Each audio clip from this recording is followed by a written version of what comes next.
ওরা আমায় এইভাবে কেন মারলো মা? মা, ওরা আমায় এভাবে কেন মারলো মা?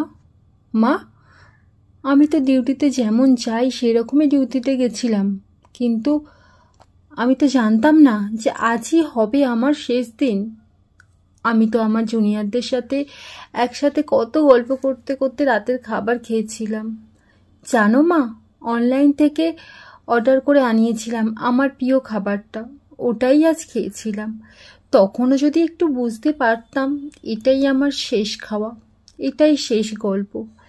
ডিউটির বাঁধনে আমি যখন ক্লান্ত হয়ে গেলাম মা, আমার চোখ দুটো ঘুমে বন্ধ হয়ে যাচ্ছিল।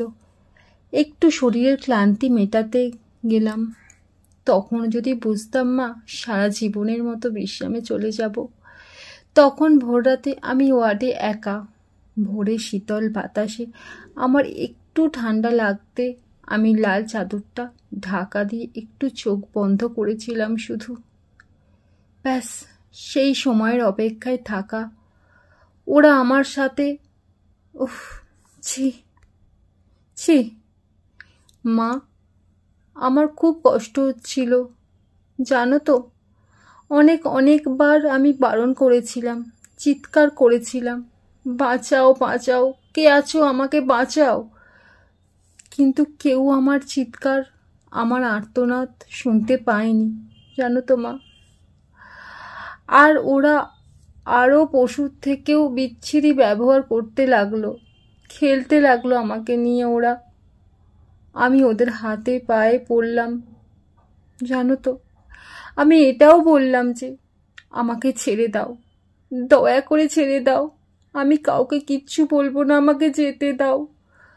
কিন্তু ওরা আর তোমার কাছে একবার যাওয়ার সুযোগটা করে দিল না, তোমার কোলে শেষবারের মতো মাথা রাখতে দিতে, দিল না শেষবার তোমার হাসি ভরা মুখটা দেখার সুযোগ, দিল না বাবার স্বপ্নে তার রাজকন্যার বড় ডাক্তার হওয়ার কাহিনীকে সত্য করতে। আমার গলা টিপে ধরে নিজেদের সর্বশক্তি দিয়ে আমার গলা চেপে ধরে জানো মা। আমি অনেক চেষ্টা করেছিলাম বাঁচার, কিন্তু হয়তো আজ ভগবানও চায়নি যে আমি হয়তো বেঁচে থাকি। এই পশুদের শক্তির কাছে আমি হেরে যাই, আমার গলার হাড় ভেঙে যায়। ওরা আমায় ওভাবেই ওখানে ফেলে রেখে চলে যায়, ওই বিভৎসভাবে। সকালে সবাই আসে, কিন্তু এ কি কারোর সাথে কথা, আমি কারোর সাথে কথা বলতে পারছি না। কেন কারোর সাথে কথা বলতে পারছি না? তোমাকেও দেখতে পাচ্ছি, তোমায় কত করে ডাকছি, তুমি শুনতে কেন পারছো না মা আমার ডাক? ও মা, মা গো, এই তো দেখো না মা, ও মা, এই তো আমি, তুমি কাঁদছো কেন? কি হয়েছে তোমার? ও মা, দেখি মা, সামনে একটা লাশের দিকে তাকিয়ে হাউ মাউ করে কাঁদছে। লাশটার মুখ দেখতে পেয়ে আমি শিউরে উঠি। এ কি, এটা যে আমারই নিথর দেহ, আমি কি তবে মারা গেছি? আমিও কাঁদতে শুরু করলাম। সবাই আমার এই মৃত্যুতে শোকাহত, সারা দুনিয়া আমার মৃত্যুর ঘটনা আপাতত জেনে গেছে, সবাই বিদ্রোহ করছে, কিন্তু আমি আমার নিত দেহের দিকে তাকিয়ে রইলাম।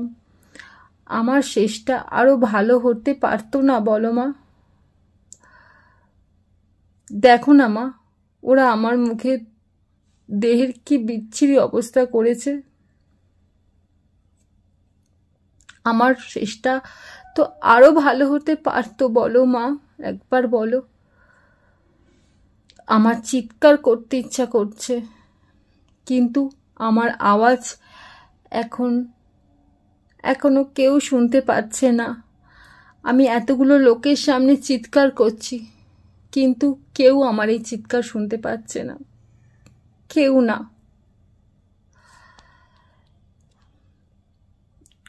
এই বাস্তব গল্প পাঠে আমি সোনালী সাহা।